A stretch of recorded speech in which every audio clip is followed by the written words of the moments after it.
वह आदमी हर दिन एक शार्क के मुंह के अंदर जाता था। वह शार्क के मुंह में जमा गंदगी साफ करता था। पूरा दिन वह यही काम करता रहता था। उस दिन वह आखिरी शार्क का मुंह साफ करके घर जाने वाला था। तभी उस शार्क ने अचानक उसे एक बड़ा राज बताया। तुम्हारी पत्नी मरी नहीं है, वो ड्राइवर के साथ भाग गई है। ये सुनकर आदमी चुप रहा। उसने किसी से कुछ नहीं कहा, सीधे पुलिस स्टेशन चला गया। वहां उसने अपनी पत्नी की मौत का रिकॉर्ड दिखाया। ये मेरी पत्नी शेन जिन्मो के सारे कागज हैं। ये उसका डेथ सर्टिफिकेट भी है। कृपया उसका नाम सरकारी रिकॉर्ड से हटा दीजिए।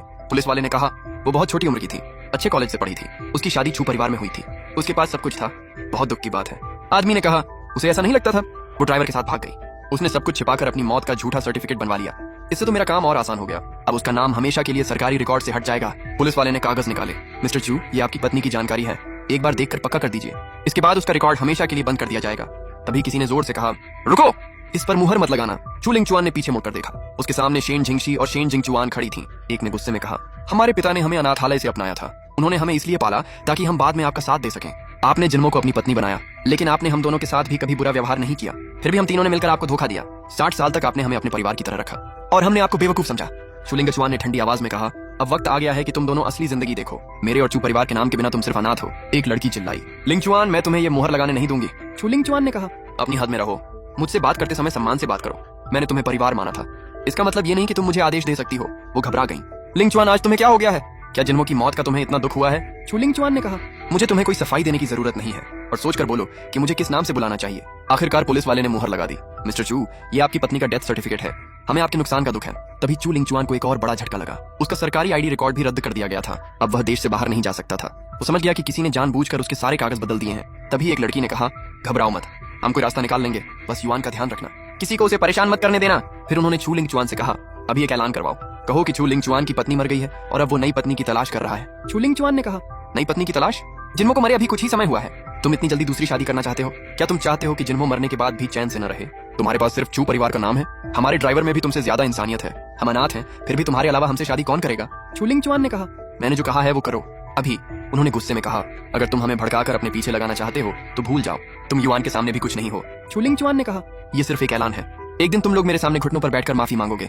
तभी किसी ने पूछा लिंगचुआन, तुम शेन जिन्मो से बहुत प्यार करते थे, क्या तुम सच में सबके सामने नई पत्नी ढूंढना चाहते हो? चू लिंगचुआन ने कहा पापा, मैंने फैसला कर लिया है।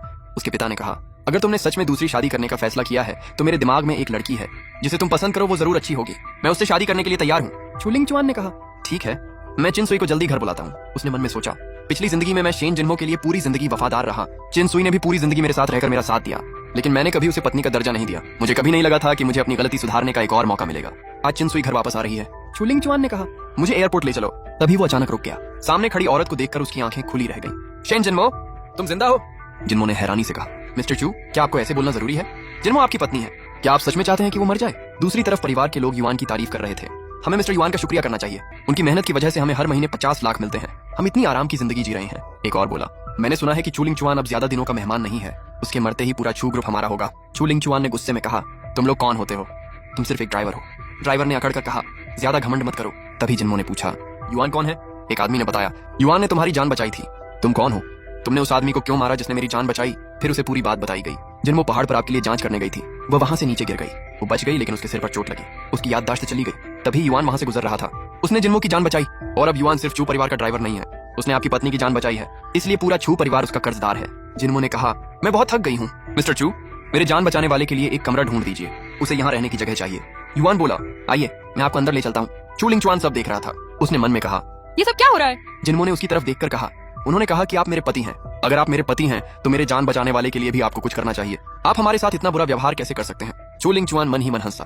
क्या शानदार एक्टिंग है, अच्छा हुआ मैं दोबारा जिंदगी में वापस आया, वरना पिछली जिंदगी में मैं युआन को बहुत सम्मान देता रहा। फिर उसने जिन्मो से कहा तुम मेरी पत्नी हो, लेकिन चू परिवार में फैसले मैं करता हूँ, अब मुझे एयरपोर्ट ले चलो, ये मेरा आदेश है। युआन बीच में बोला मिस्टर चू, मुझे माफ कर दीजिए, जिन्मो को बचाते समय मुझे चोट लगी थी, मैं अभी ठीक नहीं हूँ, मैं गाड़ी चलाकर रिस्क नहीं लेना चाहता, इसीलिए मैंने जिन्मो से कहा कि वो मुझे यहाँ लेकर आए। फिर उसने कहा आप चू परिवार के वारिस हैं, उम्मीद है आपको इससे कोई परेशानी नहीं होगी। चू लिंगचुआन ने कुछ नहीं कहा। जिन्मो ने पूछा हम एयरपोर्ट नहीं जा रहे? चलो गाड़ी में बैठो। चू लिंगचुआन ने उन्हें देखते हुए मन में कहा क्या ये दोनों मुझे जानबूझकर नीचा दिखाने की कोशिश कर रहे हैं? आगे क्या होगा